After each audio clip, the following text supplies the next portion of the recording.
Hai, Assalamualaikum warahmatullahi wabarakatuh. Salam sejahtera, apa khabar rakan-rakan sekalian? Alhamdulillah.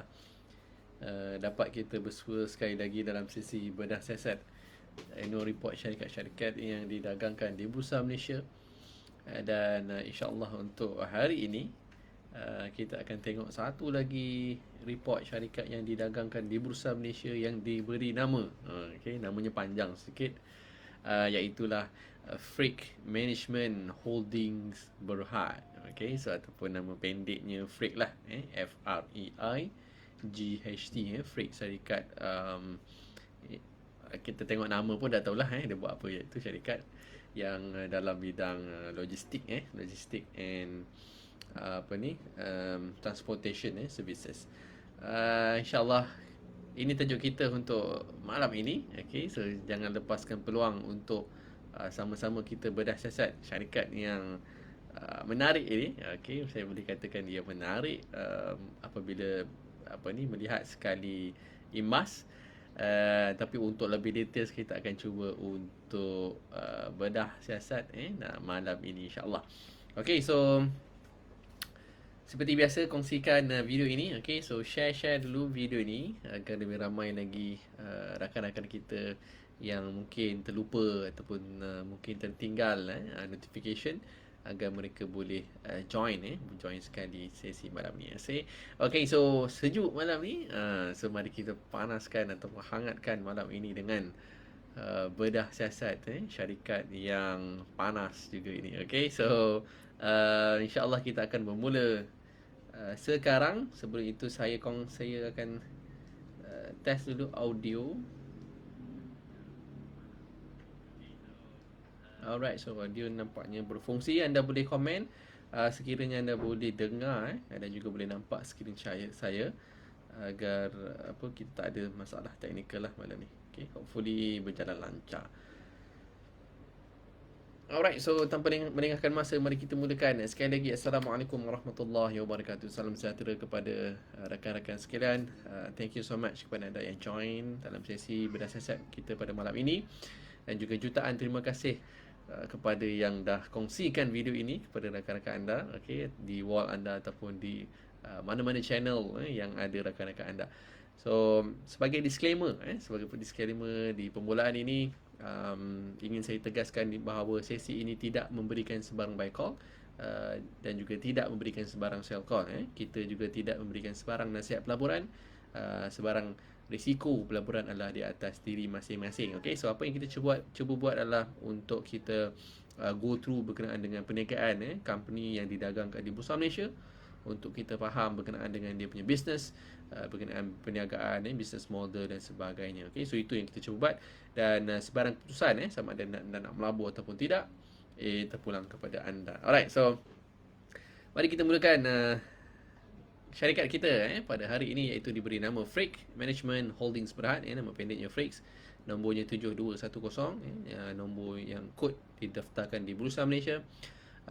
Di dalam kategori main markets, dan sektornya adalah transportation and logistics services. Anda boleh nampak ni dekat dalam case screener. Manakala kalau kita lihat dekat sini dia punya market cap, so market cap currently at 550 million, 550 juta ringgit. Manakala nilai saham yang didagangkan adalah 558 juta. So this is numbers of units saham yang dibuka kepada public. So other than that, kita lihat untuk report yang kita akan go through hari ini adalah bagi financial year berakhir 30 Jun tahun 2020.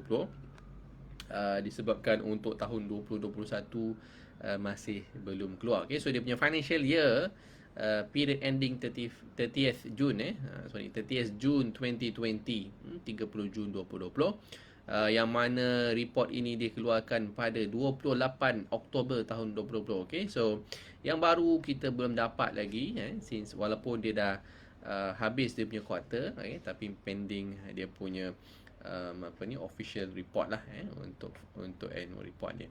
So memandangkan tak ada, tapi tak apa.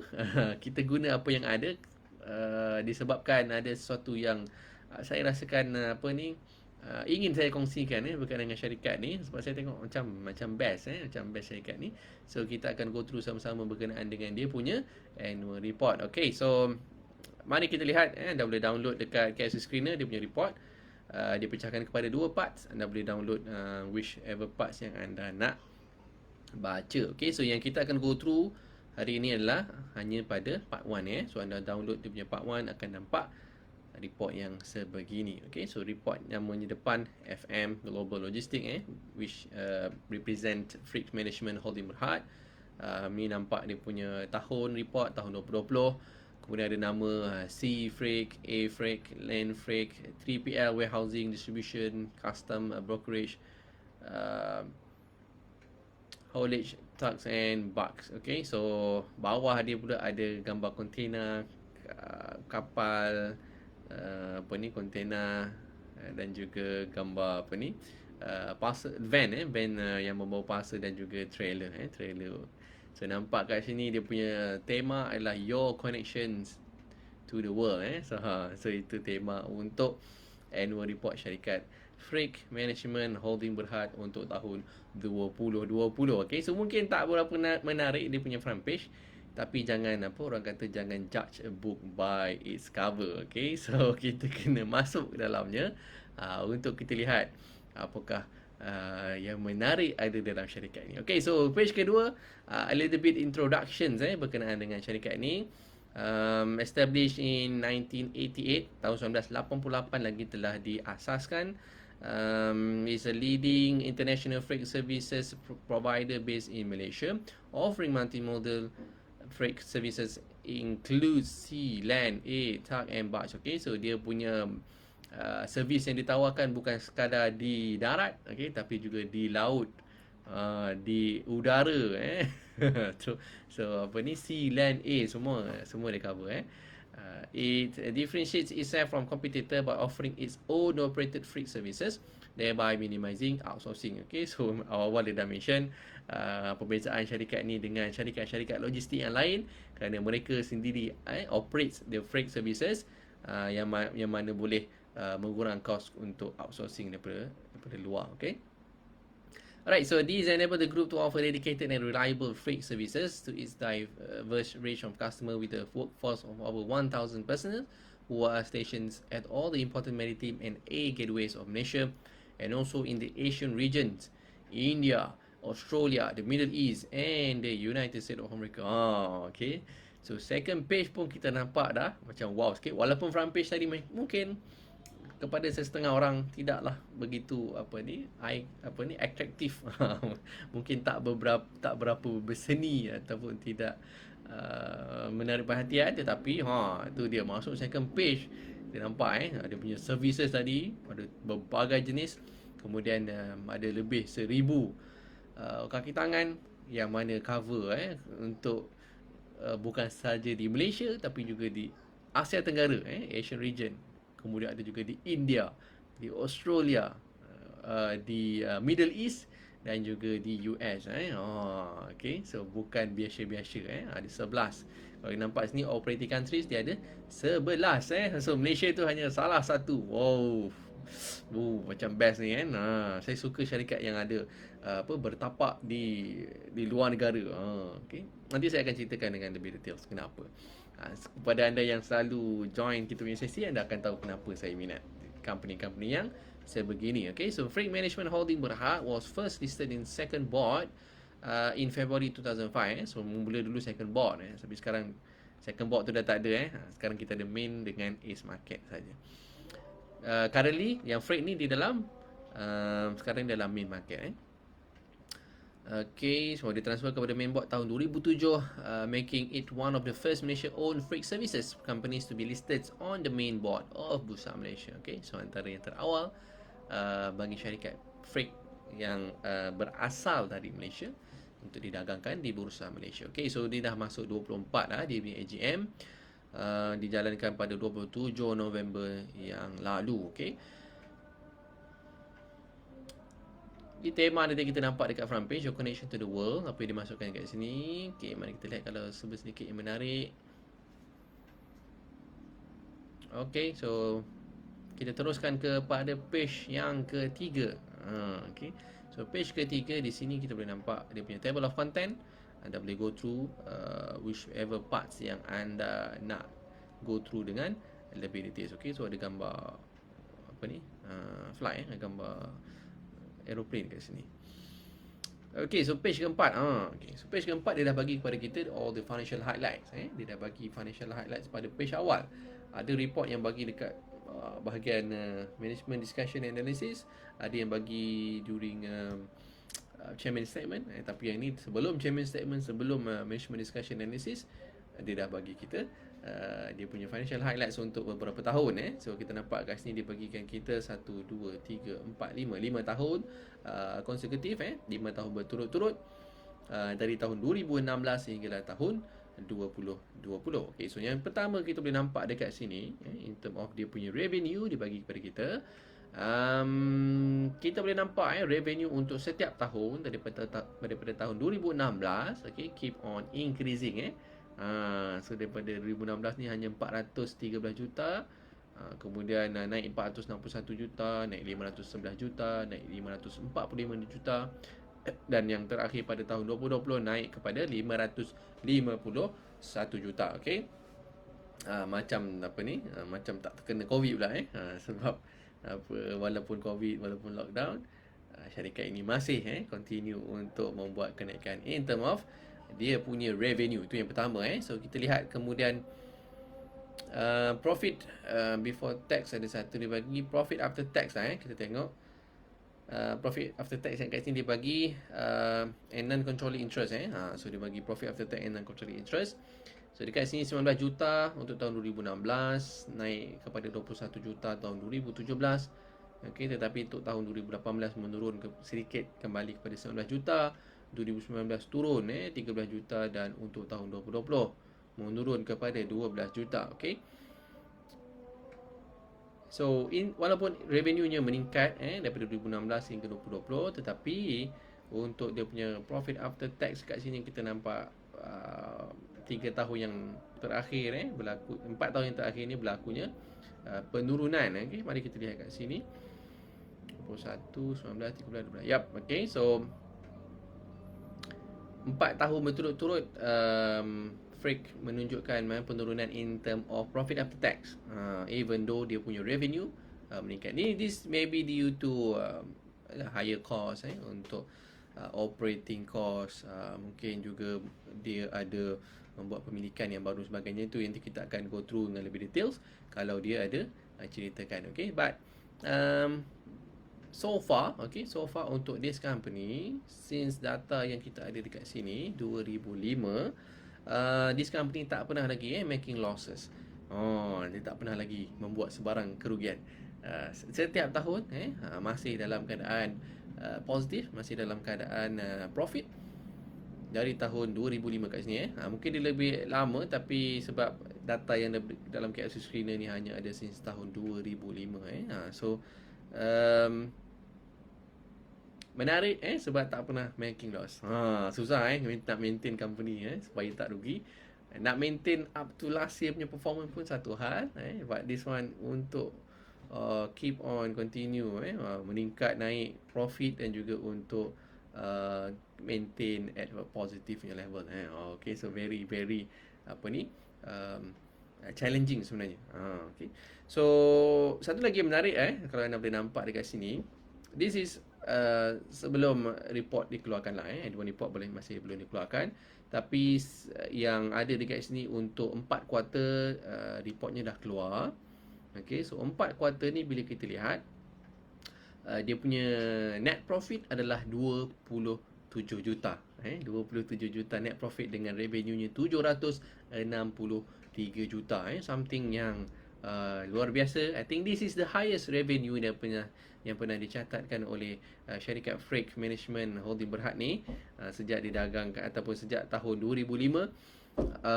Nampak dekat sini 763 juta, paling tinggi. Dia beats previous year, yang mana previous year mencatatkan 551 was the highest before this is all the all time high lah untuk tahun 2020. But tahun 2021 meningkat pertambahan lebih daripada 200 juta in term of dia punya revenue so peningkatan yang cukup tinggi despite dalam keadaan mood ataupun COVID. So kalau kita tahu COVID ni ada business yang impacted, but ada yang company yang positively impacted, ada yang negatively impacted, ada yang positively impacted. So untuk Freak ni ialah dia logistik so dia boleh masih berurusan meneruskan dia punya business operation walaupun lockdown dan sebagainya. Dan juga kita nampak ada peningkatan in term of e-commerce. Yang selalu saya mention e-commerce ni orang duduk rumah shopping online, beli daripada China lah, beli dari macam-macam negara, entah mana-mana as long as dalam Shopee lah, Lazada ataupun website dia. So memang ada peningkatan in term of e-commerce. So indirectly kita boleh tahu sebenarnya syarikat-syarikat yang along the supply chain of the e-commerce tu of course akan mendapat tempias yang sama. Okay, so this is the highest financial year so far untuk syarikat ni dengan net profit paling tinggi 27 juta dan juga revenue yang paling tinggi iaitu 763 juta. Okay, tapi kita nantikan annual report yang rasmi untuk syarikat ni. Mungkin keluar bulan ni, mungkin juga ada sedikit delay disebabkan of course kita tahu bursa dia memberikan tambahan masa dia bagi extra time, dulu panggil stoppage time ataupun kalau dalam construction kita panggil EOT extra extension of time untuk orang syarikat-syarikat keluarkan report dia. Okay, so very interesting for 2020 and also 2021 sebab dia punya financial year dia ended 30th June tadi 30th June 2021. Okay, so earnings per share, net earning per share juga correspondent ikut dia punya dia punya profit so nampak meningkat kemudian menurun 4 tahun yang lepas berlakunya penurunan. Okay, dan juga gross dividend per share. Okay, so company ni nampaknya selalu juga memberikan dividen Kalau kita nampak kat sini 2016 ada dividennya 5 sen, 5 sen, 5 sen, 3.5 sen dan juga 2 sen. Mari kita lihat dengan lebih details sejarah pemberian dividen untuk syarikat ni. Okay, so since tahun banyak juga ni. Since tahun 2005, okay, so 2006, 2007, 2008, 2009, 10, 11, 12, 13, 14, 15, 16, 17, 18, 19, 20, 21. Okay, so tak pernah miss memberikan dividen since tahun 2005 lagi. So dalam data ni kita ada since 2005 lah. Okay, so ada tahun yang dia bagi kedua kali. Okay, ada tahun yang dia beri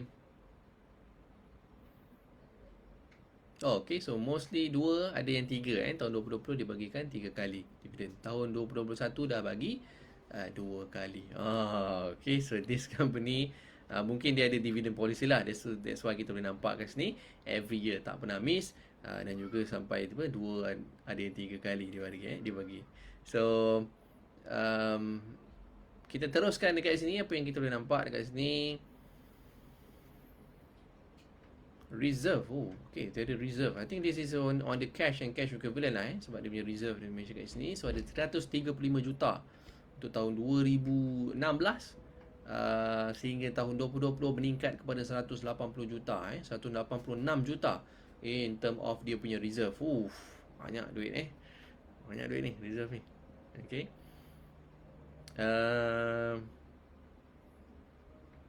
gearing. Okay, so kita tengok bawah lagi kalau ada yang menarik. Tak ada. Okay, so yang ni dia bagi turun dalam bentuk chart. Okay, never mind. So but very interesting, maintain at more than 100 million dia punya reserve I think this is dia punya ni lah, cash and cash equivalent, mana simpanan dia. Dia punya reserve dia panggil tu ada 186 juta syarikat mungkin kita jarang-jarang dengar tapi banyak cash ni. Okay, so this company kalau nak buat placement boleh contact saya nak buat money market placement ataupun suku placement. Okay, boleh Roger InsyaAllah kita boleh aturkan yang terbaik. Okay, so 186 juta tak perlu semua 80 juta pun okay. Alright, so kita continue ada page ke-5. Kat sini kita boleh nampak dia punya Revenue analysis. Kita lihat daripada mana dia punya income yang paling banyak datang. So dia bagi kat sini siap-siap. Mengikut tak mengikut susunan pun. Dia tak ikut susunan. Okay. So kita lihat dekat sini yang paling besar dia punya income datang daripada sea daripada laut. Sea freight ni datang revenue paling banyak untuk tahun 2020 iaitu 334 juta ringgit. Okay. Kedua tertinggi datang daripada 3PL Warehousing and Distributions 73 juta. Yang ketiga freight ni 62.6 juta.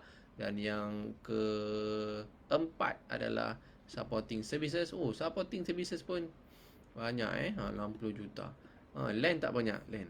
That land ni 20 juta sahaja. Okay, so truck and box ni tak ada langsung untuk 2 tahun. Okay, tapi tak banyak lah.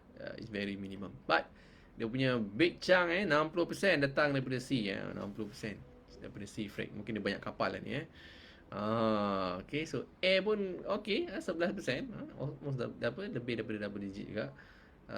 Dan juga 3PL Housing Distribution ni. Kemudian dia bagi kat sini on the country. Datang daripada mana duit ni? Duit ni dah contribute daripada business operation negara-negara mana? Of course sebab dia company dia diasaskan di Malaysia, so dia punya main income masih datang daripada Malaysia lah kat sini 74% dia punya main revenue datang daripada, ataupun dia punya income tu datang daripada Malaysia 74%. Yang lain-lain tu yang second highest is from Australia. Okay, interesting. Australia dia ada 10% datang income daripada sana. Followed by yang ketiga tertinggi daripada Indonesia. Kemudian adalah Thailand, Vietnam, India, Sri Lanka dan US. US very minor lah 0.1. But interesting Australia ada 10% kat situ. And kita tahu currency of course Australia lagi tinggi daripada kita. Kalau in the future dapat dibesarkan lagi dia punya segmental revenue ni daripada overseas, that will be something yang wonderful yang wonderful betul lah sebab but this is macam bagi saya 70% 70% is too much exposure untuk Malaysia punya market. But kita kena tengok juga dia punya in term of dia market share lah, berapa banyak yang dikongsikan dengan ada logistic company as well. So currently nampak okay tapi kalau of course in the future kalau dia dapat besarkan lagi, contohnya daripada Australia ni, daripada US ni income dia lagi banyak, then will be sangat-sangat menarik lah. Okay, so kita sambung ke sini page ke-6. This is the main services offered by the group. Okay, tadi kita nampak ada sea, kemudian ada air. Okay, so sea tu macam tu lah, cargo movement international untuk Malaysia, Sabah dan Sarawak, Peninsula Malaysia, Sabah dan Sarawak. Kemudian ada international untuk menggunakan air freight tadi tu. Okay, they handle inbound and outbound. Okay, right, your connection to the world. Ini kita dah nampak tadi. Kemudian 3PL warehousing. Okay, untuk global operates dia ada 1 juta square feet. Besarnya.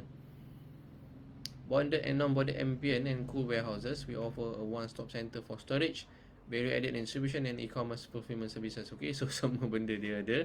Dia tawarkan servis dalam warehousing ni and distribution. Sebab tu dia panggil sekali warehousing and distribution. Ada 1 juta square feet dia punya area. Bulk services kat sini apa? Okay, untuk ni lah tarik kapal lah benda tu dekat Selat Melaka. Kemudian custom clearance. Kemudian ada land transportation. Dia ada 100 trucks, 110 prime movers and 500 trailer offers. Trailer ada 500. Okay.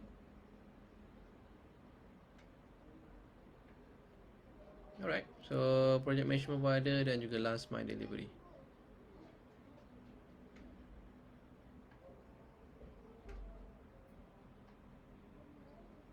Okay, so dia guna company dia parcel to post services. Okay, dia sampai hantar sampai depan rumah kita lah. Page ke-8 baru dia masuk dia punya corporate information. Boleh nampak kat sini all the board of director. Kemudian boleh nampak kat sini register office dia dekat Bangsa South. Bangsa South Kerinci lah sebenarnya. Bangsa South. Kan tukar nama Kerinci dah. Kerinci balik. Bukan Kerinci dah. Dia balik kepada Kerinci. Kemudian dia punya head office adalah di Port Klang. Okay, so of course lah syarikat freight kena dekat dengan port lah dengan pelabuhan. Page ke-9 dia punya sambungan corporate information tadi tu. Anda boleh nampak dia punya apa ni lah, auditors, audit committee, registrar dan lain-lain. Kemudian on the corporate structure, okay, ni pecahan dia punya corporate structure. Banyak dia punya subsidiaries dia. Anda boleh go through satu-satu, tapi basically dia pecah ikut negeri ada kat sini. Kemudian juga untuk overseas.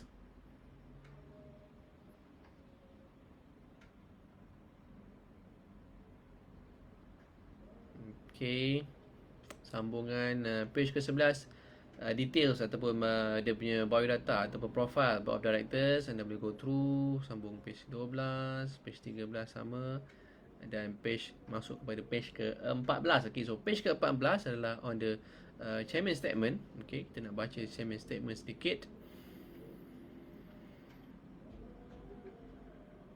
So nampak kat sini, dia highlight kat sini extend our run of 17 straight years with positive financial returns. So tadi kita nampak dah daripada 2005 sampai dah tahun 2020 tak pernah rugi. Memang positif, memang ada ada je return dia. Lepas tu dia share pula dengan dia punya shareholder melalui pemberian dividen tadi. Okay, so dekat sini kita boleh nampak punya financial highlights kat atas ni. Okay, so cerita pasal COVID sedikit. Cerita pasal dia punya financial results. Okay, kita dah go through tadi pada financial highlights. Kita dah nampak dividend. Okay, so the board declared the total dividend of 2 cent per share with a total dividend payout of 5.6 million or 46% of dia bagi 46% daripada dia punya profit tu bagi kepada shareholder. So 2019 paling tinggi sebelum ni dia bagi 72%. 72%. 2019 dia buat berapa profit?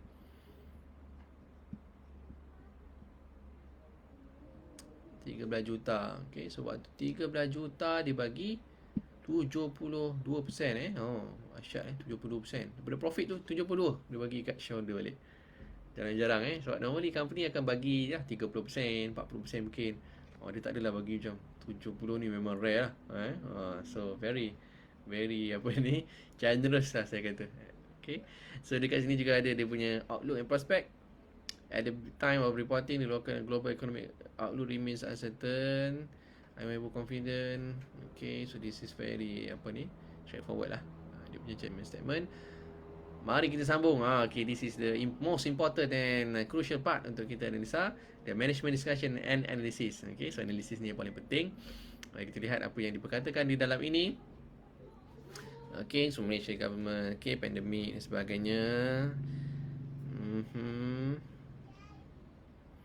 Backed by diversified portfolio of services and clients, as well as strategic regional and global presence, we maintain our momentum throughout this training. Okay, kita nak baca apa yang dia buat.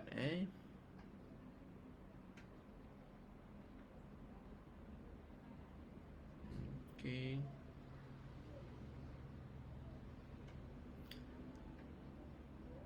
Okay, industri yang dia serve banyak industri yang serve ni. So klien ni datang daripada mana? Daripada manufacturing, retail, healthcare, pharmaceutical, F&B, fast moving consumer goods, electronic, oil and gas and many others.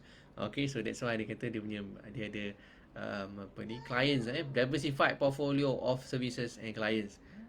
Dia punya clients bukan daripada satu business saja.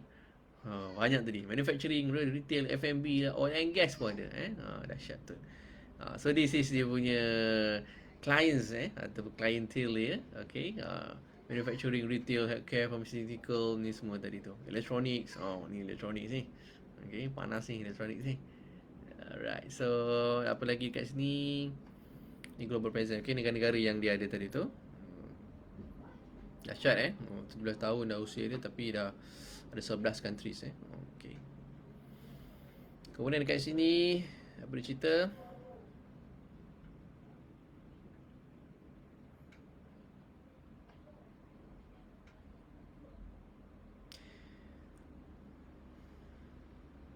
During the financial year 2003 to 2020, our revenue grew 5 times in size at a compounded annual growth rate. CAGR dia 9.9. Oh, almost double digit CAGR almost double digit. 9.9.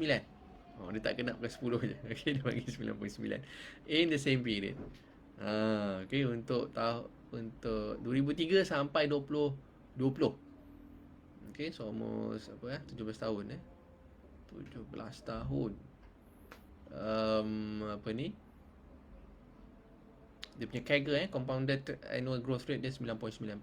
So nampak kat sini daripada revenue dia daripada dulu round 111 juta je 2003, sekarang dah 551 juta So steady steady dia punya growth CAGR 9.9, bukan biasa Very interesting. Our ability to maintain, okay, ni cerita kat sini. Enterprise risk management ni semua company kalau public listed ni kena ada lah ERM ni untuk mitigate dia punya risk.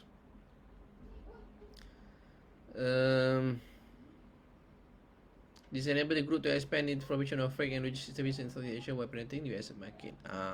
I think maybe US tu sebab kenapa dia 0.1% dia punya income tu, because mungkin dia baru penetrate lah. So baru kita penetrate. So mungkin kita tahun untuk 2021 kita boleh nampak ada peningkatan lah. Sebab dia baru 0.1 tu okey lah kan, takkan nak tiba-tiba 10% terus So mungkin 2021 ataupun the years ahead kita boleh nampak ada peningkatan bagi negara-negara Southeast Asia dan juga US market. At this stage, it is pertinent to point out that the demand for goods such as vehicles, furniture and luxury product is expected to decline significantly in the short to medium term due to factory shutdown and reduced consumer spending. However, essential items including agriculture and food products, medicine and healthcare equipment are only expected to be marginally affected. Okay, so luxury item macam kereta, furniture tadi tu dia kata dijangka ada berkurangan untuk starting 1 Julai lah, 1 Julai 2020 sehingga 2021. But I think untuk bila sektor ekonomi dah kembali buka dan juga kita boleh nampak ekonomi recovery, so this item most likely kita akan nampak ada recovery.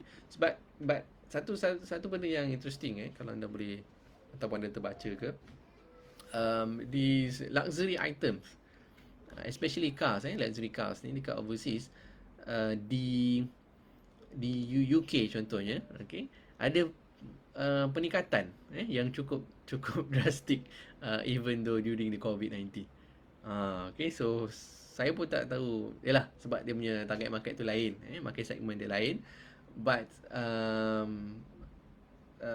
memang sebenarnya ada demand yang tinggi untuk ni cerita luxury lah luxury car, bukannya kereta sedan yang biasa ni macam Rolls Royce, Bentley, Ferrari macam tu. Ada peningkatan ni. Walaupun orang duduk rumah masa tu, tapi dia orang beli kereta-kereta luxury ni dekat UK macam beli goreng pisang. Okay, sampai tak cukup tak cukup nak supply sebab memang ada shortage dekat bahagian supply tu. But there is demand. Tapi untuk mungkin market di Malaysia this vehicle items, luxury products ni mungkin ada penurunan lah. Okay, but itulah still benda yang essential macam F&B, agriculture product, medicine, healthcare ni dia akan continuous demand macam mana pun dia masih diperlukan. Okay, so sambung lagi kat sini. On the financial performance, okay, kita dah go through tadi dia punya financial performance, kita dah nampak pun.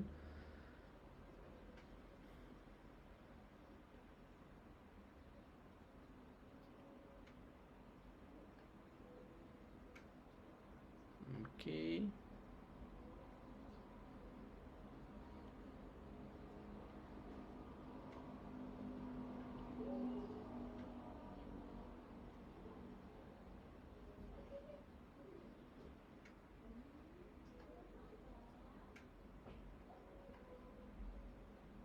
Okay, right. So kita baca kat sini. Indonesia will continue to practice a sound financial management with healthy cash and bank balance. Bukan 100 juta tadi dia punya reserve tadi tu bukan dia punya cash and cash equivalents. Dia punya cash and cash equivalents ataupun bank balance dia ada 58 juta sahaja 58 juta untuk tahun 2020 hari tu.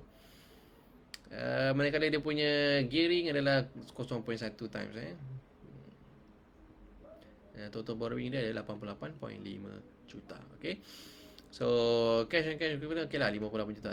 Saya quite surprise juga macam ada 180 juta untuk syarikat ni, macam banyak betul So ada 58 saja saya betulkan balik, ada 58 juta sahaja. And dividend tadi kita dah tengok dia bagi dividend untuk tahun 2020. Okay, dekat sini dia bagi apa ni, track record pemberian dividen daripada tahun ke tahun sejak tahun 2005 sehinggalah tahun 2020. Okay, so average dia bagi dalam 30%, 30% ada 40% sebelum ni. Cuma untuk tahun 2019 tu yang dia bagi sampai 72% yang punya payout dia kepada shareholder.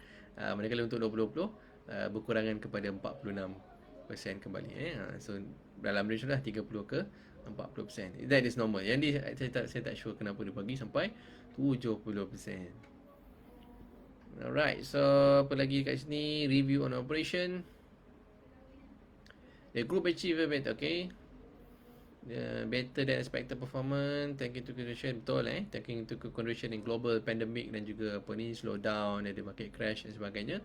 But still dia maintain making a profit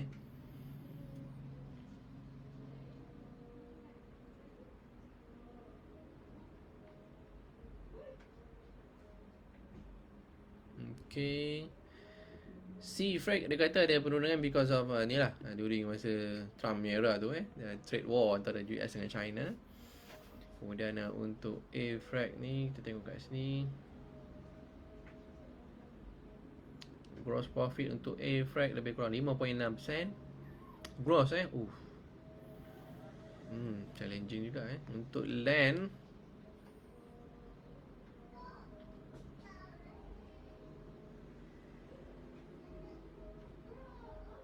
ada peningkatan in term of dia punya revenue,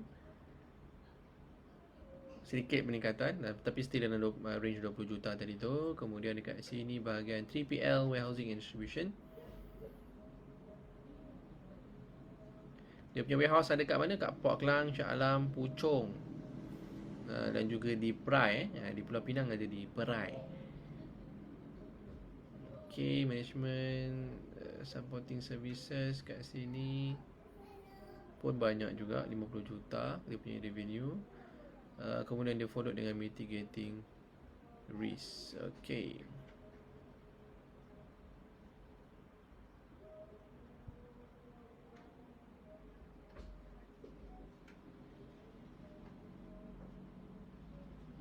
Okay, bagian operation.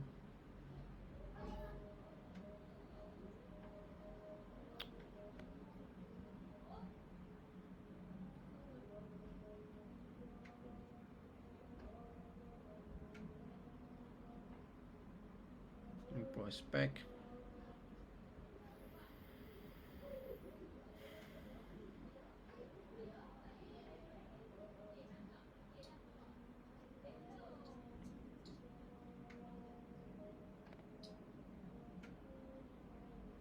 On the whole, while the freight and logistics sector may have outperformed the industry during the pandemic induced lockdown, the recovery and long-term impact of the pandemic on logistics may affected by certain factors such as increased logistic costs, investing in technology, and recovery prospect will vary by country, by subsector. Okay, so ini kemungkinan yang dijangka, but I don't see apa ni much ni lah sebab banyak negara sebenarnya dah buka border. Okay, dah tak ada pun ni minta macam-macam apa requirement. Investing in technology mungkin untuk peningkatan, but apa ni kita dah lihat sektor-sektor ekonomi semua untuk Malaysia, even kat Malaysia kita dah buka balik semua Okay.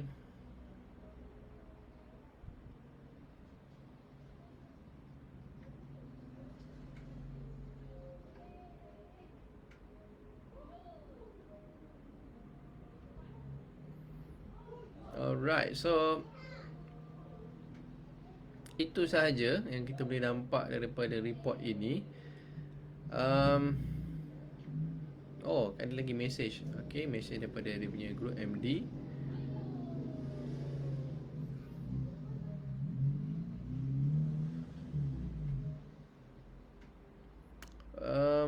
Okay, so dia bagi bahagian sustainability. Never mind, anda boleh baca bahagian dia punya sustainability untuk ability. But saya tercari apa ni, prospek dia.